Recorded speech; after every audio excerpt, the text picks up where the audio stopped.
နှုတ်ဘတ်တော်အဖြစ်ကျွန်တော်အတူတူဆင်ခြင်နှလုံးသွင်းမှုတို့ဖြစ်ပါတယ်လို့ရှေးဥစွာကျမ်းစာလေးတစ်ပိုက်ကိုကျွန်တော်အတူတူဖတ်ရအောင်ထွတ်မြောက်အကျမ်းအခန်းကြီး15လောက်ကိုကျွန်တော်အတူတူသွားရအောင်ထွတ်မြောက်အကျမ်းအခန်းကြီး15ထွတ်မြောက်အကျမ်းအခန်းကြီး15အငယ်22 23ကိုကျွန်တော်ဖတ်ချင်ပါတယ်ထွတ်မြောက်အကျမ်းအခန်းကြီး15အငယ်22နဲ့23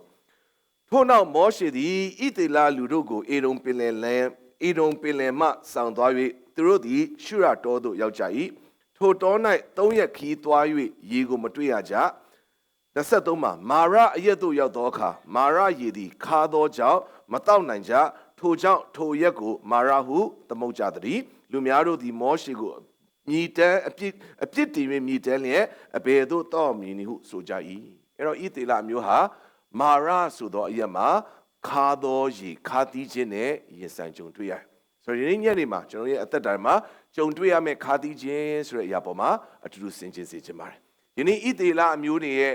အေဂုတုကနေထွက်မြောက်လာခြင်းဣသရေလအမျိုးတွေရဲ့ခရီးစဉ်ဟာဒီနေ့ယုံကြည်သူတူရဲ့အသက်တာကိုပုံဆောင်နေတယ်ပုံဖော်နေတယ်ဆိုတော့ကျွန်တော်တွေ့ရတယ်ချီနှောင်ခြင်းတွေကနေကိုယ့်ရဲ့ကိုယ်ပိုင်ကြင်ကြံပြုမှုခြင်းကိုယ့်ရဲ့ကြိုးစားအားထုတ်ခြင်းမဟုတ်ဘဲနဲ့သိုးတငယ်ရဲ့အသွေးဓာတ်အဖြစ်သူတို့လွတ်မြောက်ခဲ့တယ်နော်ဒီနေ့ပင်လယ်ကိုနှစ်ချမ်းခွဲခဲ့တဲ့ဘုရားသခင်ရဲ့ပို့ဆောင်ခြင်းမိုးတိမ်မိတိုင်အားဖြင့်ပို့ဆောင်ခြင်းထဲမှာသူတို့ရှောက်လှမ်းသောအသက်တာဖြစ်တယ်။အဲဒီမဲ့ဘုရားပို့ဆောင်တဲ့လမ်းထဲမှာပဲဒီနေ့ခါတီးခြင်းဆိုတဲ့မာရဆိုတဲ့ခါတီးသောရေနဲ့ခါတီးခြင်းဆိုတဲ့အမှုရာကိုရင်ဆိုင်ကြုံတွေ့ရတယ်ဆိုတာကိုနားလည်ဆင်ခြင်ဖို့အတွက်ဖြစ်ပါတယ်။အဲ့တော့နံပါတ်1တစ်ချက်ယနေ့ကျွန်တော်ရဲ့အသက်တာထဲမှာဘုရားသခင်ရဲ့အကြံစီထဲမှာရှိနေရင်းနဲ့ပဲခါတီးခြင်းဆိုတာကြုံရတယ်ဆိုတာကိုနားလည်ဖို့အတွက်ဖြစ်ပါတယ်။ဘာကြောင့်လဲကျွန်တော်တို့စဉ်းစားကြုံတွေ့ရတဲ့ခါတီးခြင်းကနော်လူတိုင်းမှာရှိပါတယ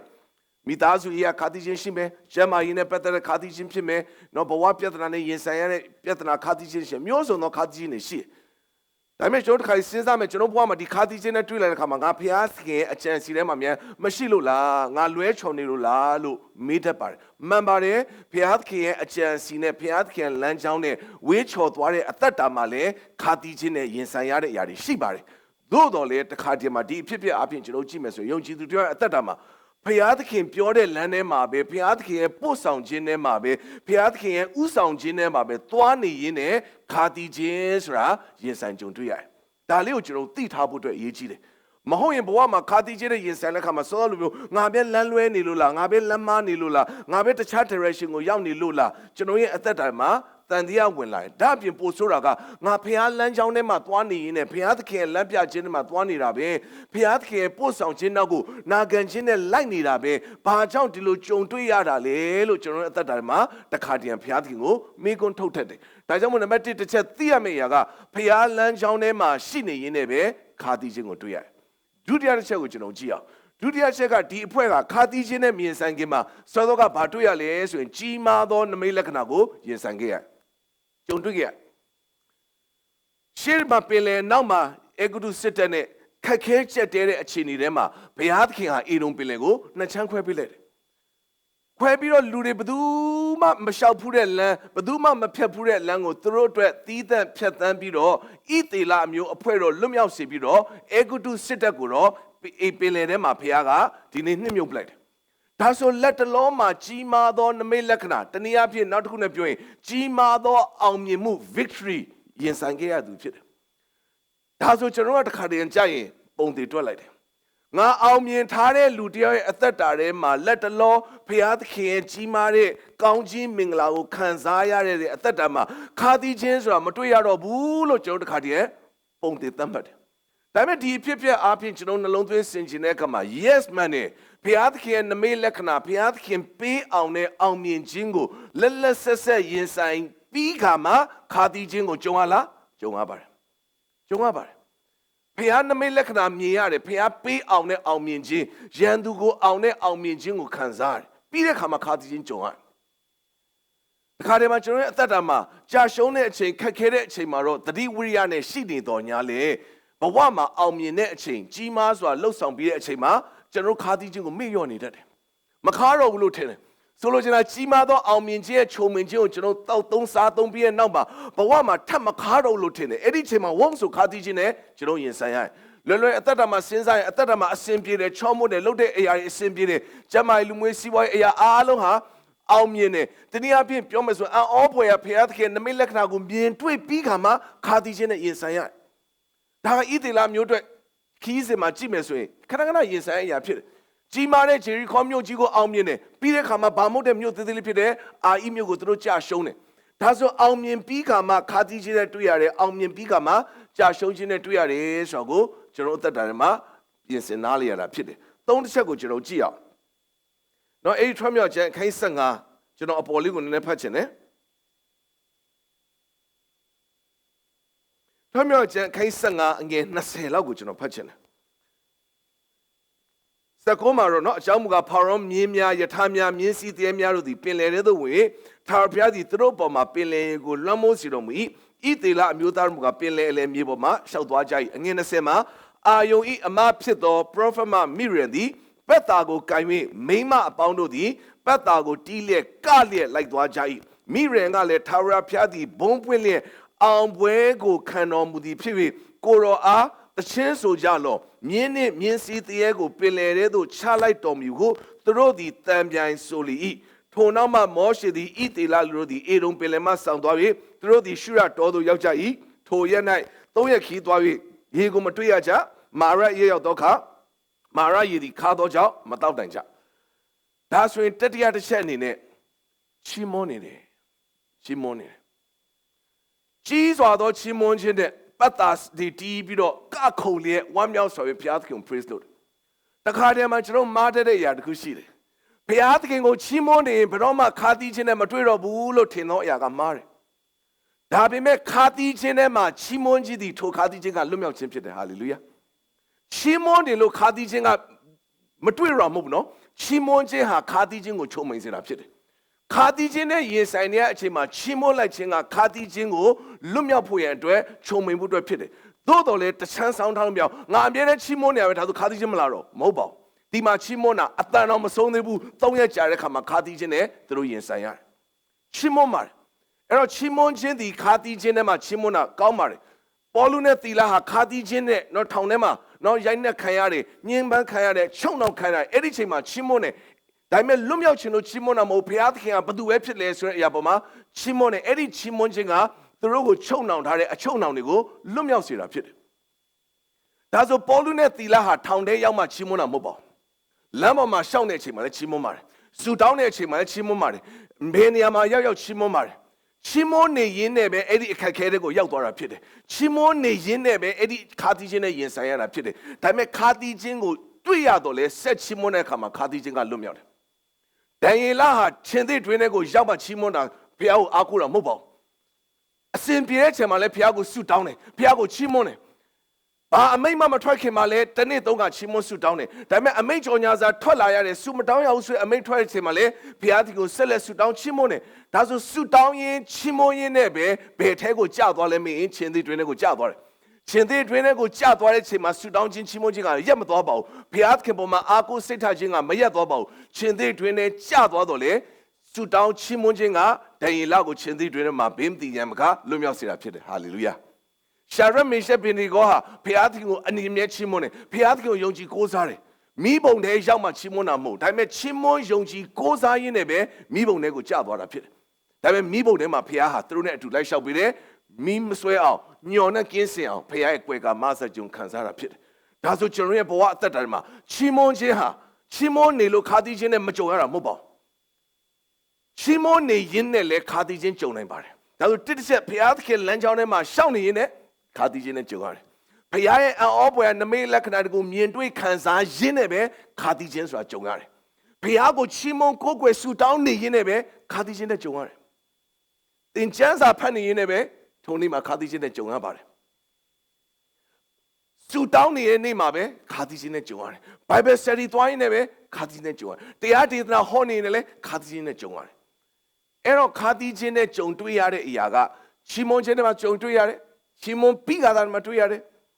ဘုရားလမ်းကြောင်းထဲမှာရှိနေတယ်လည်းတွေ့နိုင်ပါတယ်အောဘွယ်ကနမိတ်လန်နဲ့ရင်ဆိုင်ရတဲ့ချိန်မှာလည်းတွေ့နိုင်အဲ့တော့ဒါဆိုရင်ခါသီးခြင်းဆိုတာကျွန်တော်ရှောင်လွှဲလို့မရဘူးဘုရားလမ်းကြောင်းထဲမှာသွားနေရင်းနဲ့ပဲတွေ့ကြုံရတဲ့အတွက်ရှောင်လို့မရဘူးသို့တော်လည်းသိကြတာတစ်ခုကတော့ဘုရားသခင်ကကျွန်တော်မခံနိုင်တဲ့ခါသီးခြင်းမျိုးမခံနိုင်တဲ့စုံစမ်းနောက်ရှာခြင်းမျိုးမပေးပါဘူး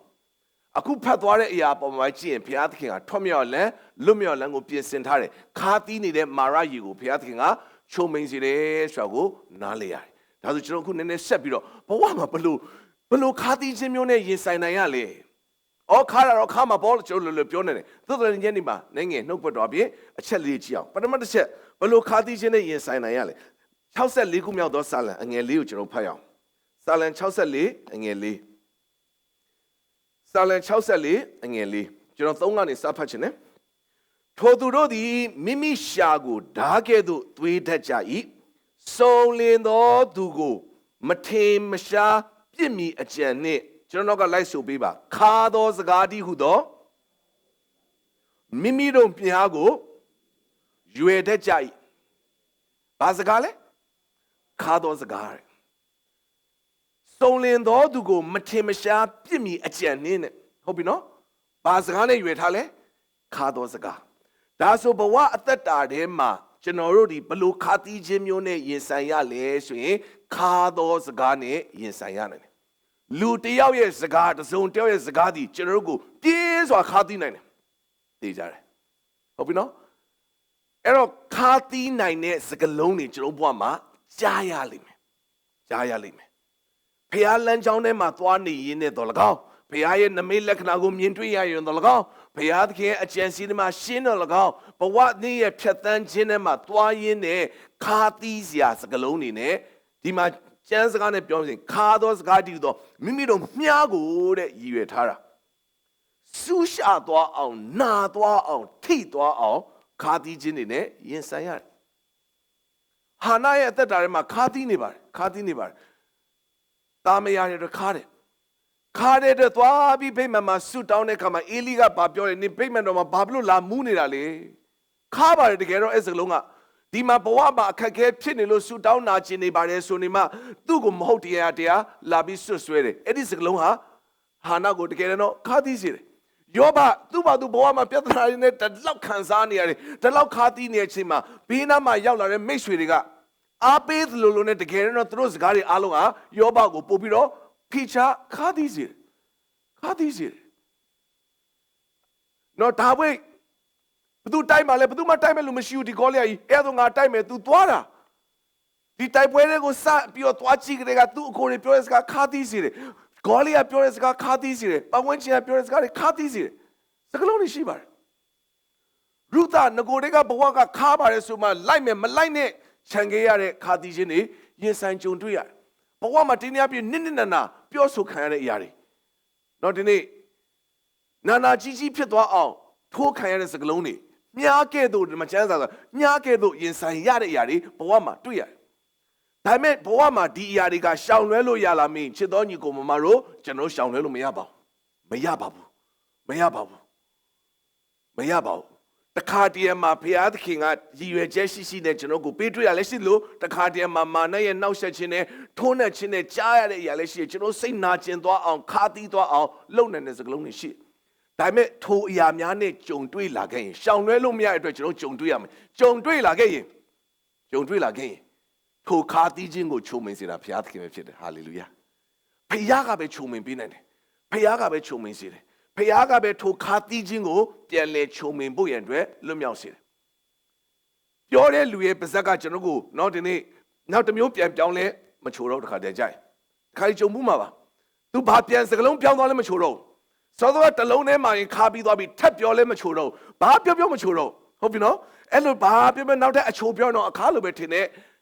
လောက်တိအောင်ပြင်းထန်တဲ့ခါတီးမှုမျိုးကျွန်တော်ဘဝမှာရင်ဆိုင်ကြုံတွေ့မှုတဲ့အရာရှိမယ်ဒါပေမဲ့ဒါမျိုးနဲ့ကြုံလာရရင်တကယ်တမ်းတော့ချုံမိန်စီတဲ့အရာကဘုရားသခင်ပဲဖြစ်တယ်ဒါပေမဲ့သိထားရမယ့်အရာကကျွန်တော်တော့ဒီမှာဘုရားလမ်းကြောင်းထဲမှာသွားနေပဲဖြစ်ပါစေအောင်မြင်မှုတွေရှိနေပါဖြစ်စေဘယ်လိုအခြေအနေမျိုးပါပဲဖြစ်စေထိုးနှက်ခြင်းခံရတဲ့ခါတီးခြင်းနဲ့ရင်ဆိုင်တွေ့နိုင်ရတယ်ဆိုတော့ကိုတော့သတိထားဖို့အတွက်နှုတ်ဘတော်အဖြစ်အားပေးတည်ဆောက်ခြင်းတယ်အဲ့တော့ပထမတစ်ချက်ခါတီးသောစကားနဲ့ရင်ဆိုင်ကြုံတွေ့ရတယ်ဒုတိယတစ်ချက်ကိုကျွန်တော်ကြည့်အောင်ယောဘဝတ္ထုအခန်းကြီး3အငယ်20ယောဘဝတ္ထုအခန်းကြီး3အငယ်20ယောဘဝတ္ထုအခန်းကြီး3အငယ်20ကျွန်တော်ဖတ်ပြစေဒုက္ခဆင်းရဲခံရသောသူအားအဘယ်ကြောင့်အလင်းကိုပေးသနည်းစိတ်နှလုံးခါသောသူအားအဘယ်ကြောင့်အသက်ကိုပ ပေးသည်။ယောဘဝတ္ထုအခန်းကြီး3မှာအငယ်1ကိုကျွန်တော်ဖတ်မယ်ဆိုရင်ထို့နောက်ယောဘသည်နှုတ်ကိုဖွင့်၍မိမိဖွာသောနေ့ကိုကျိန်ဆဲလျက်မွတ်ဆိုသည်ကားအဲ့တော့ဒါယောဘရဲ့နှုတ်ကနေမွတ်ဆိုသောစကားလုံးဖြစ်တယ်။ဘာပြောလဲဆိုရင်စိတ်နှလုံးခါတဲ့သူကိုတဲ့ဘာလို့အသက်ပေးတာလဲ။ဒါဆိုဒုတိယတစ်ချက်ကျွန်တော်ရဲ့အသက်တာထဲမှာဘလို့ခါသီးခြင်းနဲ့ရင်ဆိုင်ရလဲဆိုရင်စိတ်နှလုံးခါသီးခြင်းနဲ့ရင်ဆိုင်ရတယ်။စိတ်နှလုံးဟာဘာကြောင့်ခါသီးရတာလဲဆိုရင်ဘဝမှာရင်ဆိုင်ကြုံတွေ့ခဲ့ရသောအမှုရာတွေကြောင့်ကျွန်တော်ဘဝမှာစိတ်နှလုံးခါသီးခြင်းကိုရင်ဆိုင်ရတာဖြစ်တယ်။ယောဘအသက်တာကျွန်တော်အားလုံးသိတယ်။ထွေထူးအခြေချက်ပြီးပြောစရာမလို။ तू သွားလာတဲ့လမ်းကြောင်း तू သွားတဲ့အရာ तू ယုံကြည်တဲ့အရာဖခင်သူ့ပုံမှာပြင်ဆင်ထားတဲ့အရာဖခင်သူ့ကိုပြန်ကောင်းကြီးပေးတယ်။ဒီအရာအားလုံးသိတယ်။ဒါပေမဲ့ဘဝရဲ့ stage တစ်ခုမှာတော့သိကြတယ်။ဘယ်အခါလဲနှလုံးသားတိုင်အောင်စိတ်နှလုံးသားတိုင်အောင်ခါသီးခြင်းနဲ့ယောဘရင်ဆိုင်ရတယ်။ငါဘာလို့အသက်ရှင်နေရလဲဒီလောက်ခါတဲ့နှလုံးခါနေလို့ဖခင်ဘာလို့အသက်ပေးရှင်နေသေးရလဲ။ဆိုလိုချင်တဲ့တခါတည်းဘဝမှာ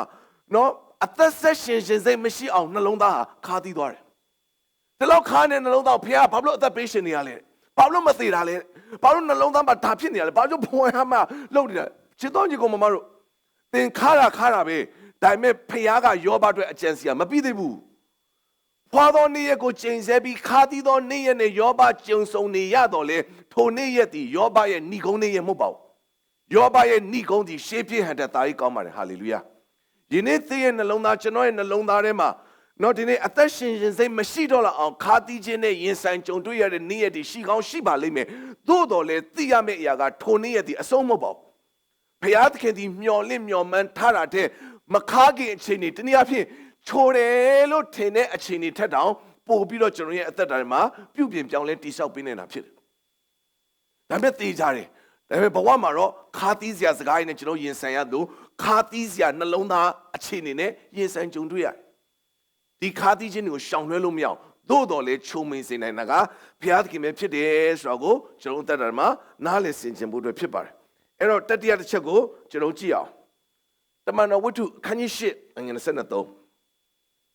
တမန်တော်ဝတ္ထုအခန်းကြီး၈အငယ်23ကျွန်တော်ဒီကျမ်းစာလေးကိုအရင်ဆုံးဖတ်ချင်တယ်။သင်သည်ခါစွာသောသဲချီဆွဲသည်ဖြစ်၍ဒုစရိုက်အနှောင်ဖွဲ့နှင့်မလွတ်ကြောင်းကိုငါသိမြင်ဟုဆို၏ဒီအဖြစ်ပြက်မှာတမန်တော်ဝတ္ထုအခန်းကြီး၈မှာ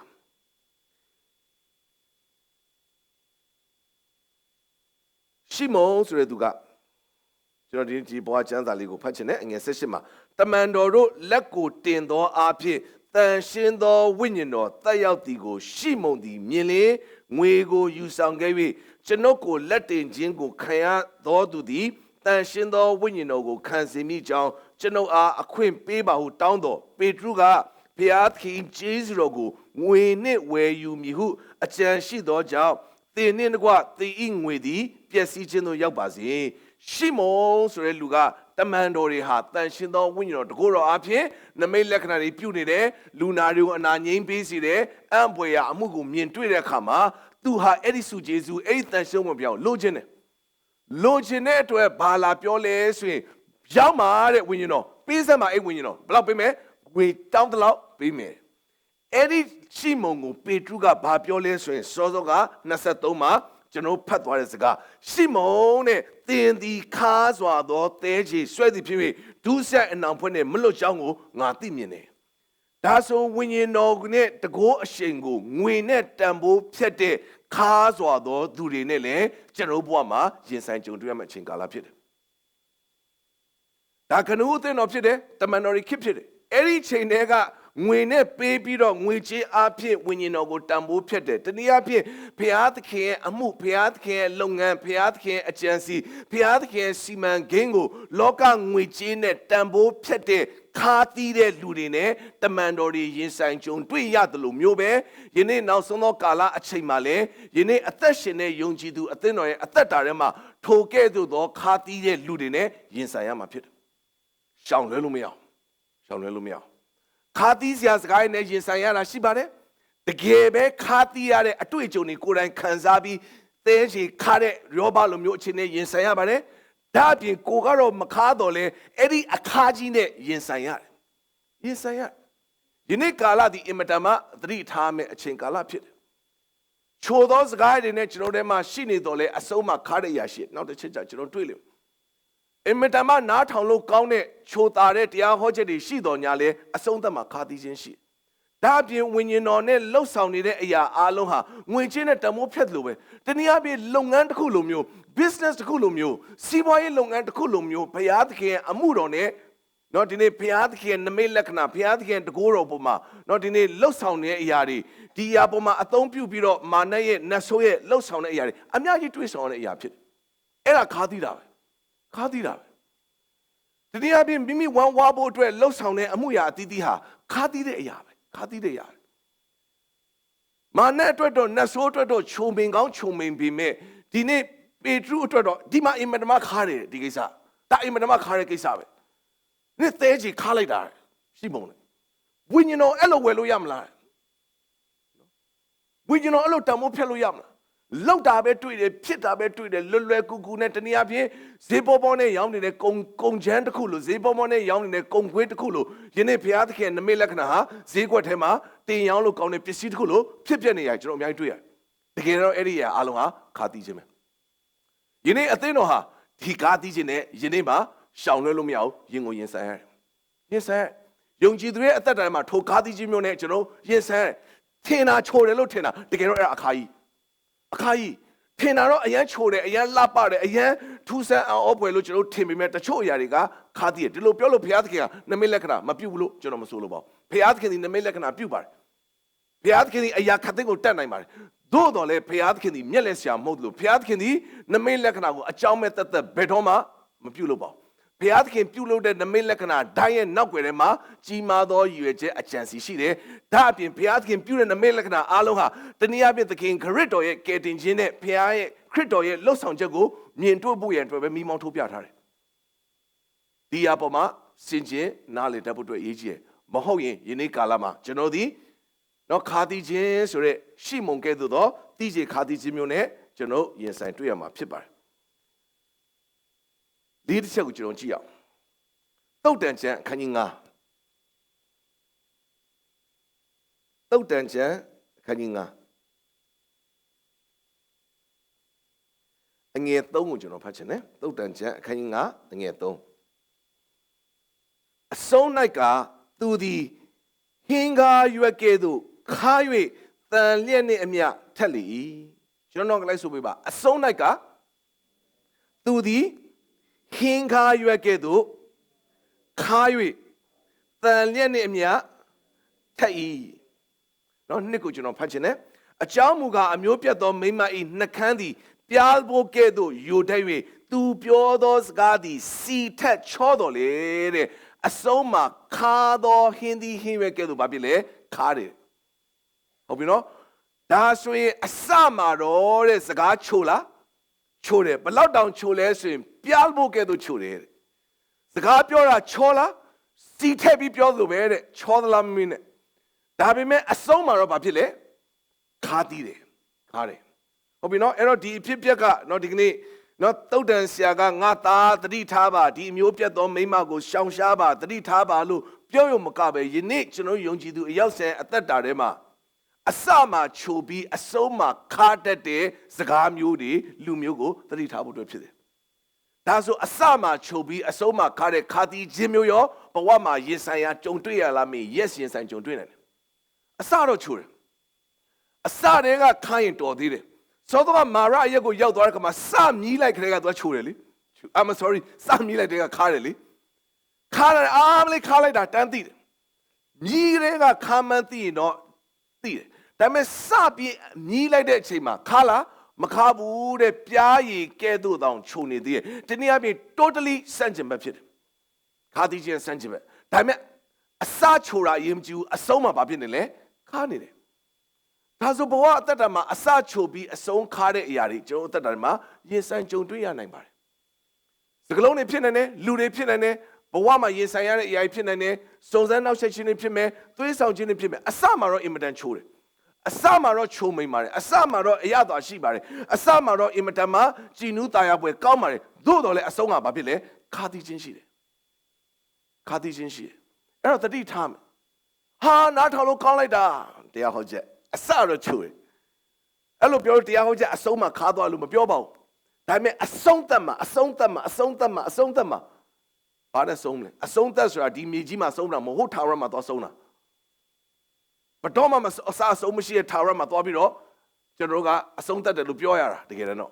့ကျတော့အဲ့မှာဆုံးတာမဟုတ်ဘူးအဲ့မှာဆက်ပြီးသွားမှာဒါပေမဲ့ဒီမြေကြီးအသက်တာရဲ့အဆုံးဟိုဘက်မှာသွားမှာအဲ့ဒီမှာခိုင်းရင်ကျွန်တော်တို့မလွယ်ဘူးမြေကြီးပေါ်မှာနားထောင်ပြီးတော့ဒီနေ့စင်ကြယ်ပွဲကောင်းတဲ့အရာအများကြီးရှိပါတယ်ဒီနေ့ကကျွန်တော်ချိုတယ်လို့ထင်တဲ့အရာတွေကအဆုံးသက်မှာခါသောအရာနဲ့ကျွန်တော်ရင်ဆိုင်ရတယ်မြေကြီးမှာလှုပ်ဆောင်ရတဲ့အမှုရာတွေရင်ဆိုင်ကြုံတွေ့ရတဲ့နေ့စဉ်အသက်တာထဲမှာအင်မတန်မှချုံမိန်ပါတယ်လို့ထင်တဲ့အရာတွေရှိပါတယ်ကျွန်တော်ရဲ့အသက်တာထဲမှာကျွန်တော်စိုက်နေတဲ့အရာကျွန်တော်လှုပ်ဆောင်ခြင်းတဲ့အရာကျွန်တော်ဇာတိသဘောနဲ့ကျွန်တော်လှုပ်ဆောင်ခြင်းတဲ့အရာအလုံးအင်မတန်မှချိုပါတယ်သို့တော်လည်းအဆုံးမှာဖြစ်လေခါသီးခြင်းရှိတယ်သတိထားဖို့အတွက်ဖြစ်ဒါဆိုဒီလမ်းကြောင်းထဲမှာသွားနေရင်ခါသီးခြင်းရင်ဆိုင်ရပါတယ်ခါသီးစရာစကားနဲ့ရင်ဆိုင်ရတယ်ခါသီးစရာစိတ်လုံးနဲ့ရင်ဆိုင်ရတယ်ခါဆိုတာသဲခြင်းရှိတဲ့လူနဲ့ကျွန်တော်တွေ့ရတယ်ဒါအပြင်ကျွန်တော်ကိုယ်တိုင်ဒီနေ့ခါသီးခြင်းဆိုတဲ့အရာကိုအစမှချုပ်ပြီးအဆုံးမှခါတဲ့အရာနဲ့ရင်ဆိုင်ရတယ်ငါးတစ်ချက်နဲ့နောက်ဆုံးတစ်ချက်ကိုကျွန်တော်ဖတ်ရအောင်ရှယာကုပ်ဩဝါစာအခန်းကြီး3လောက်ကိုကျွန်တော်သွားရအောင်ယာကုပ်3အငယ်7ကိုကျွန်တော်အရင်ဆုံးဖတ်ချင်တယ်ယာကုပ်3 7စမ်းရည်တစ်ပေါက်ထဲကချိုသောရည်နဲ့ခါသောရည်ထွက်တတ်လို့ကျွန်တော်အငယ်14ကိုကြော်ပြီးဖတ်ချင်တယ်သို့မဟုတ်သင်တို့စိတ်ထဲမှာခါစွာသောဂုံပြန်ခြင်းရန်တွေ့ခြင်းမရှိလျင်တမာတရားကိုမှုသာဖြင့်ဆံ၍မဝါကြွားကြနှင့်အပေါ်မှာကျွန်တော်ပြန်ပြီးတော့ဖတ်မယ်ဆိုရင်ဒီနေ့ရှေယာကုတ်ကသတိပေးတယ်နှစ်မှာငါတို့ရှိသမျှသည်အများသောအဖြစ်မှားတကြ၏စကားအဖြစ်မှားခြင်းမရှိသောသူမိသည်ကစုံလင်သောသူဖြစ်၏မိမိကိုယ်တကိုယ်လုံးကိုချုပ်တီးနိုင်သောသူဖြစ်၏အဲ့တော့ယာကုပ်3မှာနှုတ်ရှာနဲ့ပတ်သက်ပြီးတော့ရှေယာကုပ်ကြီးကကျွန်တော်ကိုသတိပေးတယ်အဲ့ဒီထဲမှာဒီစကားလုံးတစ်လုံးပါလာတယ်ကျွန်တော်အထဲထဲမှာတဲ့ချိုသောအရာနဲ့ခါသောအရာနှစ်ခုရှင်ပြီးတော့မထွက်နိုင်ဘူးတဲ့မထွက်ဘူးလို့ပြောတာမဟုတ်ဘူးနော်ဆိုလိုချင်တဲ့သဘောကထွက်ရင်ချိုးရင်ချိုးခါရင်ခါပဲစိုင်းရင်တပေါက်ထဲကအချိုနဲ့အခါရောပြီးတော့မထွက်ဘူးတဲ့ဒါဆိုကျွန်တော်ရဲ့အသက်တာမှာခြုံမိန်သောအရာထွက်နိုင်တယ်လို့ကျွန်တော်ရဲ့အသက်တာတွေကနေခါသောအရာထွက်နိုင်တယ်အောက်က14ကိုကျွန်တော်ဖတ်တယ်ဆိုရင်ကျွန်တော်အထဲထဲမှာရှိတဲ့ဒီနေ့ခါဆိုသောဂုံပြန်ခြင်းမာနအဖြစ်ကျွန်တော်တွေကခါသီးခြင်းကထွက်နိုင်တယ်ထိတ်မှာသူတစ်ပါးရဲ့ခါသီးစရာစကားနဲ့ကျွန်တော်နာကျင်ခါသီးရလူမျိုးကျွန်တော်တို့ကိုယ်တိုင်ကလည်းသူတစ်ပါးကိုကိုယ်စကားနဲ့ခါသီးစေနိုင်တယ်သူတစ်ပါးရဲ့အပြုမှုအဖြစ်ကျွန်တော်ခါသီးနိုင်တယ်လို့ကျွန်တော်ရဲ့အပြုမှုအဖြစ်လည်းသူတစ်ပါးခါသီးနိုင်တယ်သူတစ်ပါးရဲ့လုပ်ရအဖြစ်ကျွန်တော်ခါသီးနိုင်တယ်လို့ကျွန်တော်ရဲ့လုပ်ရအဖြစ်လည်းသူတစ်ပါးခါသီးနိုင်တယ်သူတစ်ပါးရဲ့ဒီနေ့ကျွန်တော်ပေါ်မှာပြုမှုကျင့်ကြံကြံစီတဲ့အရာအဖြစ်ကျွန်တော်ခါသီးနိုင်တယ်လို့ကျွန်တော်ရဲ့နေ့စဉ်လှုပ်ဆောင်တဲ့အရာတွေကလည်းတစ်ပါးသူခါသီးနိုင်တယ်သတိထားဖို့အတွက်ဖြစ်ထွက်နိုင်တယ်တဲ့ဒီမှာဒီတစ်ပေါက်ထဲကချိုတဲ့ရလဲထွက်နိုင်တယ်ဒီနေ့ခါတော့ရလဲထွက်နိုင်ဒါကြောင့်မို့တွဲမထွက်ဖို့အတွက်ဒီနေ့ယာကုပ်ကကျွန်တော်ကိုသတိပေးတယ်အဲ့ဒီခါတော့ရဆိုတာထူးထူးတလဲအဝေးတောင်မဟုတ်ဘူးတဲ့ဒီလင်းတထွာတောင်မရှိဘူးလက်နှလုံးလောက်ပဲရှိရဲ့ဒီရှာလေးကနေထွက်သွားတဲ့စကလုံးကပင်တပါးသူကိုခါသီးစေနိုင်တယ်ကျွန်တော်ပြုမှုကြံစီတဲ့အရာတွေကခါသီးနိုင်တယ်ဒါဆိုခါသီးခြင်းဆိုတဲ့အရာကဘဝအသက်တာထဲမှာဖခင်အကြံစီထဲမှာရှောက်သွားနေနေပဲကျွန်တော်ရဲ့အပြုမှာသူတို့ဘာကိုခါသီးနိုင်တယ်ကိုယ်တိုင်နမိတ်လက္ခဏာနဲ့အောပွဲတွေရင်ဆိုင်ကြုံတွေ့နေရတော့ညာလေးပဲကျွန်တော်ဒီသူတစ်ပါးကိုခါသီးခြင်းနေပေးနိုင်တယ်ကိုယ်တိုင်အသက်တာထဲမှာဒီနေ့ချုံမိန်တယ်လို့ကြွေးကြော်နေရင်းနဲ့ပဲသူတစ်ပါးကိုခါသီးခြင်းနေကျွန်တော်ဘဝထဲမှာပေးနိုင်တာဖြစ်တယ်အဲ့တော့ခါသီးခြင်းဆိုတာရှောင်လဲလို့မရပါဘူးဘဝမှာတွေ့ရတယ်ဘုရားကျန်စီထဲမှာသွားနေနေပဲခါသီးခြင်းနဲ့တွေ့တယ်နမိတ်လက္ခဏာမြင်နေခါသီးခြင်းတွေ့တယ်ချီးမွမ်းနေနေပဲခါသီးခြင်းတွေ့တယ်ဒီမှာရေးရတယ်လေသောတော်ဣသေလမျိုးလေရေးလဲချီးမွမ်းတာမဟုတ်လားပတ်တာတီးပြောဘုရားကိုချီးမွမ်းရင်းနဲ့လဲမာရလဲတွေ့ရောဘလို့ဖြစ်တာလဲချက်ချင်းပဲ complaint တဲ့ချက်ချင်းပဲမောရှိကိုပြစ်တယ်ချက်ချင်းပဲဘုရားသခင်ကိုပြစ်တယ်ငါတို့ဒီမှာတောင်းသိဖို့ခေါ်လာတာပါညာအများကြီးပဲဖြစ်ကိုဆိုတော့ဒီဖွဲ့ပဲလေဒီနှုတ်ကပဲလေဘုရားသခင်ကိုချီးမွမ်းတယ်ခဏနေတော့ခါသီးခြင်းထွက်သွားတယ်အဲ့တော့ဣသေလမျိုးသွားပြောရင်အဝေးကြီးပါပဲကျွန်တော်တို့လည်းနေ့အစဉ်တိုင်းမှာမဖြစ်တတ်ဘူးလား yes ဖြစ်တတ်ပါတယ်ဘုရားကိုဆုတောင်းကျေးဇူးတော်ချီးမွမ်းနေမယ်ခဏနေတဲ့ခါမှာမိနစ်ပိုင်းပဲ ညီးတွားတဲ့အရာတွေပါဇက်ကနေထွက်သွားပြန်အိုးဘုရားသည်ကောင်းမြတ်တာလို့တတ်သိခိုင်းရင်းနဲ့ပဲတတ်သိခိုင်းနေပဲနော်ဟုံဆက်မှာပေါ့တတ်သိခိုင်းနေပဲစကားလမ်းချောင်းလေးကမြန်မာပြည်ကျောင်းပါသွားရလေနာမည်သုံးလုံးတဲ့လူပါလာတော့ချက်ချင်းပဲခါသီးကြထွက်သွားပြန်ပြီးတော့တစ်ခါပြန်ချိုးပြန်အပြစ်ပြောတာမဟုတ်ပါဘူးကြုံတွေ့ရတော့ကျွန်တော်ပြောချင်တာချက်ချင်းလေဟာချီမိုပရိသတ်ဝါရှိတဲ့ချင်းလေးတဲ့ကားရအမလေးချီမိုနေရင်လည်းဝူးဆိုကားစီကိုရှိမှာကိုကတော့မှန်ရှာအမလေးခတ်သွားတာစကလုံးကအတွဲလိုက်ခါသီးချင်းနေပြီးတော့မှန်ပြန်တင်ပြီးတော့ကက်စလေးပြန်ကျင်းစချီမိုစမောင်းတော့ဟုတ်ပြီနော်ချက်ချင်းတော့ဒါချက်ချင်းပဲဟာလူတယောက်အားပါပဲတက်သိခန္ဓာဘုရားသခင်ကောင်းမြတ်ကြောင်းပြောအဲ့လူကကိုမချက်တာကက်လိုက်ပြန်ပြောနေရုံမျိုးချင်းသိရင်ငဲတော့ဟောတော့ထွက်လာလူကချက်ချင်းပဲအဲ့လူပါပဲလေစိတ်လုံးကနေထွက်တယ်မရဘူးကျွန်တော်ပြောချင်တာဟာငါတိတ်ချိုလာပြီလို့မထင်နဲ့ချိုတယ်ဆိုတာစကလုံးအနူးညံ့အလှပေါက်ပြောမှမဟုတ်တော့စကလုံးလေးချိုပြီးတော့နော်ရွေးချယ်ပြီးအတန်တိုးလေးနဲ့ခရစ်ယာန်ပြည်မှာတယောက်မှမရှိဘူးညင်သားဘုရားကြောင့်မပြောမယ်လေစင်မောပြောအားလုံးအတန်ကျဲလူပဲနော်အတန်ချက်စက်မလို့တုံးကျဲသွားတာအဲ့ဒါကိုပြောရမလို့ချိုတာတော့စကားဆိုတာတုံးညင်သားဆိုမပွင့်ဘူး Hello နေကောင်းလားဘုရားကေကောင်းကြီးပေးပါစေအဲ့ဒီအတန်မဟုတ်ဘူးအဲ့ဒါကိုချိုတာတဲ့အတန်လို့ပြောရမဟုတ်ဘူးတခါလေကျွန်တော်တို့ဒီနေ့ချိုတာခြင်းဆိုတဲ့အရာကစောစောပြောတဲ့အရာနော်အသက်တာထဲမှာဘုရားကိုကောင်းပါတယ်လို့ချိုစွာပြောနေရင်းနဲ့ပဲခါသီးခြင်းကျွန်တော်နှုတ်ကနေထွက်သွားတတ်တယ်ကျွန်တော်ကိုယ်တိုင်ပင်ခါသီးခြင်းဖြစ်တတ်တယ်အဲ့တော့ရင်ဆိုင်နိုင်ရလားရင်ဆိုင်ရတယ်ကြုံတွေ့နိုင်လားကြုံတွေ့နိုင်တယ်ကြုံတွေ့ဘူးလားမေးမဖြေနဲ့တော့နော်အားလုံးကြုံတွေ့ဘူးတယ်ဖြစ်နေကြလားမေးမဖြေနဲ့တော့ဖြစ်နေကြပါဒါခီးစင်ထဲမှာတွေ့ရလေခီးစင်ထဲမှာအဲ့တော့ကျွန်တော်တို့ဒီနေ့ခါသီးခြင်းနဲ့ရင်ဆိုင်လာရရင်ခါနေတဲ့ဒီစမ်းရည်ကြီးကိုချုံမိန်စေတာခရစ်တော်ပဲဖြစ်တယ်ခရစ်တော်ပဲဖြစ်တယ်ဖတ်မြော်15မှာခါနေပြီဘယ်လိုလုပ်ရမလဲအော်ပြီဒါနဲ့ဘုရားသခင်ကတဲ့အဲ့မှာသစ်ပင်တစ်ပင်ကိုပြတယ်တဲ့အဲ့ဒီသစ်ပင်ကိုခုတ်ပြီးတော့အဲ့ဒီရေတွေကိုချလိုက်တယ်အဲ့ဒီရေဘာဖြစ်လဲချုံမိန်သွားမယ်တနည်းအားဖြင့်ကျွန်တော်ရဲ့ခါသီးခြင်းကိုချုံမိန်စေနိုင်တဲ့အရာကသခင်ယေရှုခရစ်တော်ရဲ့လှုပ်ဆောင်ခဲ့ပြီးသောအရာပဲရှိပါတယ်သစ်ပင်ကိုချိုးပြီးခါသီးခြင်းတွေကိုချလိုက်လို့သစ်တိုင်ပေါ်မှာအသေးခံခဲ့တဲ့ကိုရောရဲ့လှုပ်ရက်သည်ကျွန်တော်ရဲ့ခါသီးခြင်းတွေကိုချုံမိန်စေတာဖြစ်တယ်ခါသီးစရာစကားတွေကျွန်တော်ကြားတယ်ချုံမိန်စေတာခရစ်တော်ဖြစ်တယ်ခါသီးစရာဘဝအတွေ့အကြုံနဲ့ရင်ဆိုင်ရတယ်ချုံမိန်စေတာခရစ်တော်ဖြစ်တယ်ခါသီးစရာဘဝမှာလူတွေနဲ့တွေ့ရတယ်ချုံမိန်စေတာခရစ်တော်ဖြစ်တယ်ခါသီးစရာအရာတွေကျွန်တော်တို့အထက်တွေကထွက်သွားတယ်ချိုမိန်စေနိုင်တာခရစ်တော်ဖြစ်တယ်အစမှာချိုတဲ့အတွက်ချိုမယ်ထင်ပြီးတော့ကျွန်တော်တို့ရွေးချယ်ခဲ့တဲ့အရာတွေကခါသွားတယ်ဒါပေမဲ့ချိုမိန်စေတာခရစ်တော်ပဲဖြစ်တယ်ဆိုတော့တုတ်တံမှာဖက်လို့အစမှာချိုတဲ့အတွက်ကျွန်တော်တို့ကချိုတယ်ထင်လို့ရွေးယူမိတဲ့အရာတွေအများကြီးပါချိုတယ်ထင်ပြီးရွေးယူပြီးကမှခါတဲ့အရာတွေလည်းအများကြီးပဲလွယ်ပြောရရင်ဈေးထဲမှာအသီးဝယ်တာနဲ့ပဲကျွန်တော်ကြည့်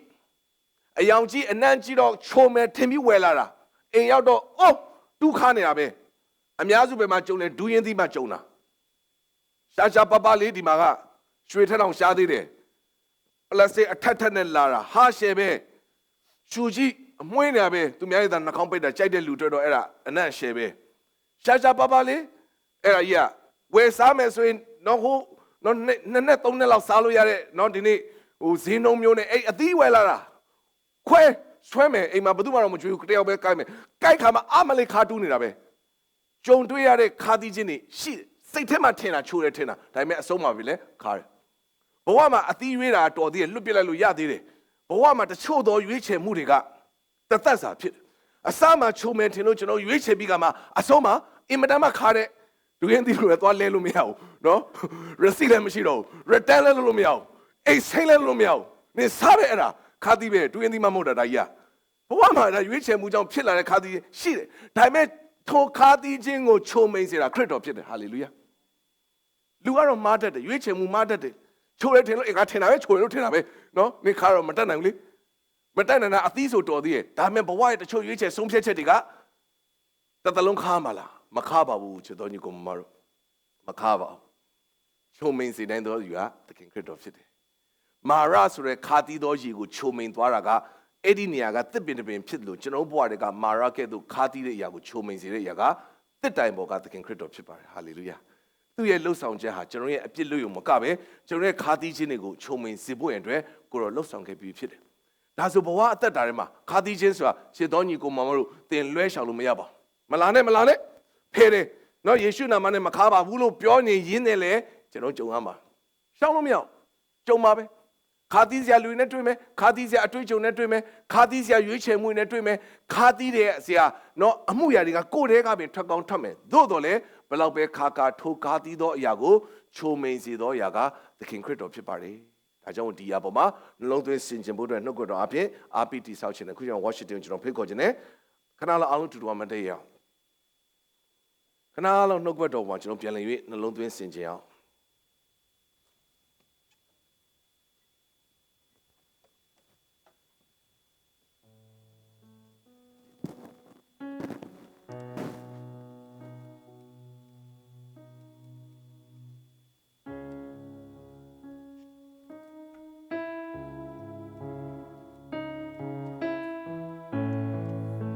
မိမိသက်တာရဲ့ခါသီးခြင်းတွေကိုချုံမိန်စေတဲ့ဘုရားသခင်ရှိမှာခဏလောက်ပြင်ဆင်အောင်စကလုံးတွေကြောင့်ခါသီးရင်လူတွေကြောင့်ခါသီးတယ်ဘဝရဲ့ရေးချယ်ပြင်ဆင်မှုတွေကြောင့်ကျွန်တော်ခါသီးတယ်ဟိုຢာတွေကိုချုံမိန်စေတဲ့အရာကခရစ်တော်ပဲဖြစ်ပါတယ်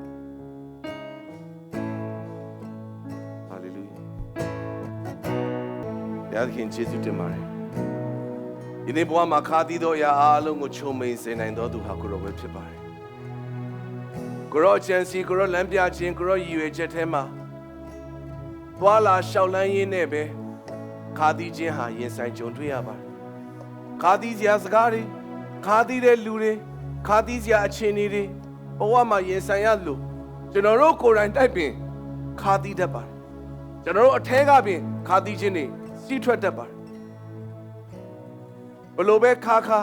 မာရကိုချိုစေခဲ့တာကိုရောပဲဖြစ်ပါတယ်ဒါကြောင့်ဒီနေ့ကျွန်တော်ရဲ့ခါသီးခြင်းတွေချိုမိန်စေသောအရာကိုရောပဲဖြစ်ပါတယ်ဒါကြောင့်နိုင်မိနစ်စက္ကန့်တိုင်းမှာယနေ့ကိုရောကိုကျွန်တော်လိုပါတယ်ကိုရောမပါဘဲနဲ့မဖြတ်သန်းနိုင်ပါဘူးကိုရောမပါဘဲနဲ့ကျွန်တော်မသွားနိုင်ပါဘူးကိုရောမပါဘဲနဲ့မချိုမိန်နိုင်ပါဘူးဘဝမှာစစ်မှန်သောချိုမိန်ခြင်းသည်ကိုရောထဲမှာပဲရှိပါတယ်ပြားရည်ထက်မကပြားဖို့တဲ့ချိုမိန်သောအရာသည်ကိုရောရဲ့နှုတ်တော်ထွက်စကားသာဖြစ်ပါတယ်ဒီလောကအရာအလုံးသည်အစမှချိုတယ်လို့ထင်ရတော်ညာလဲအဆုံးသတ်မှာခါသီးခြင်းနဲ့ပဲညီကုန်းချုပ်ပါတယ်ဒီနေ့ကိုရောအရာသည်ခါတယ်လို့အစမှထင်ရတော်လဲချိုမိန်ခြင်းနဲ့အဆုံးသတ်သောထာဝရနဲ့ရှင်သောအကျိုးကိုတာမီးတို့ရောက်ဆံအသက်တာမှာခံစားရရှိစေတော်မူပါနှုတ်ပေါ်လုံးသွင်းသူတယောက်ဆံအသက်တာရဲ့ဘဝခါသီးခြင်းအလုံးကိုရောအားဖြင့်ချိုမိန်ဖို့ရန်အတွက်ယေရှုပြုမာစာတိဆောက်ပါတပတ်တာလုံးအလုံးကရောရှင်ကောင်းကြီးပြပါတောင်းနေထိုင်တဲ့မြို့ကြီးပေါ်မှာဖျက်ကွယ်ကလုံခြုံရေးရှိစေပါအောက်ဘရိတ်ဖြစ်တယ်ဘုရားသခင်တတ်နိုင်တော်သူဟာကိုရောပါပဲရှိပါတယ်ဒါရဲ system နေဒါရဲဒီနေ့တတ်နိုင်ခြင်းနေဘယ်ရာကမှတေချာလုံခြုံအောင်မကာကွယ်ထားနိုင်ပါဘူးအကောင်းဆုံးလို့ထင်ရတော်ညာလဲဒီနေ့လွတ်လပ်မှုတွေလွတ်ဟာမှုတွေနဲ့အမြဲစီရှိပါတယ်သို့တော်လည်းအမြဲလုံခြုံစေတာကတော့အမြင့်ဆုံးသောဘုရားသခင်အကွယ်ကာပဲဖြစ်ပါတယ်ဟာလေလုယာကိုရဲလုံခြုံသောအတောင်တော်အောက်မှာမိသားစုအားလုံးကိုလွှမ်းခြုံထားပါဘုရားသခင်ယောဂဗျာပိုးများတွေပြန်ပွားနေချိန်မှာလုံခြုံသောအတောင်တော်အောက်မှာဒီနေ့သားမီးရောက်ဆောင်ကိုလွှမ်းခြုံပါအော်စတနိုင်ငံလုံးဘုရားသခင်လွှမ်းခြုံပါစီဒီမြို့မှာအကြီးကျယ်အောက်ဘရိတ်ဖြစ်တယ်ဘုရားသခင်လုံခြုံပါထုံမှုရပေါ်မှာကိုရောကျေးဇူးပြုပါချာစတိတ်အသီးသီးမြို့အသီးသီးမှာဘုရားသခင်ကျေးဇူးပြုပါအထူးဖြင့်အမိမြန်မာပြည်ပေါ်မှာကိုရောကျေးဇူးပြုပါအင်မတန်မှခက်ခဲသောခြေနေဖြစ်ပါတယ်ခက်ခဲပါတယ်အင်မတန်မှဆိုးရွားသောအရာများရှိနေပါတယ်သို့သောဘုရားသခင်အကွယ်ကအလုံးချုံပဲဒါပေမဲ့ဆူတောင်းတယ်ဆိုးရွားတဲ့ကလေးမျိုးကြီးပေါ်မှာလည်းဆူတောင်းပေးတယ်ဘုရားသခင်အတောင်တော်အောက်မှာအားလုံးကိုလွှမ်းခြုံထားပေးပါလုံခြုံပေးပါကျေးဇူးပြုပါထွတ်မြောက်လမ်းကိုပြင်ဆင်ပေးပါတိုင်းပြည်ပေါ်မှာကိုယ်ရဲ့တနာခြင်းပြုနိုင်တဲ့သူဘုရားသခင်လမ်းပြခြင်းမဆာခြင်းဒါဝိထင်ရှားစွာမဆာတော်မူပါအလုံးစုံဤအတွက်ချီးမွမ်းတယ်တပတ်တောင်ဒါဝိအသက်တာအားလုံးမှာဘုရားသခင်ဆက်လက်ကျေးဇူးပြုပါယုံကြည်ပါတယ်ကိုရောဟာတာမန်ရဲ့အကောင်းဆုံးအကျင့်ကိုရည်ရွယ်ပြင်ဆင်ထားပြီးချုံမိန်ခြင်းနဲ့ကိုရောအားဖြင့်နေ့စဉ်စီးဆင်းမယ်ဆိုတာဒါမျိုးကြိုတင်ညှော်လင့်ကျေးဇူးတော်ချီးမွမ်းပါတယ်အလုံးစုံရည်အတွက်ချီးမွမ်း ကိုယ်ွယ်ဆူတောင်းကြသည့်ခါမှာအသက်ခင်ယေရှုခရစ်တော်၏အကြီးမြတ်ဆုံးနာမ၌ယိုသေးစွာကိုယ်ွယ်အနံ့ကြပါဖျား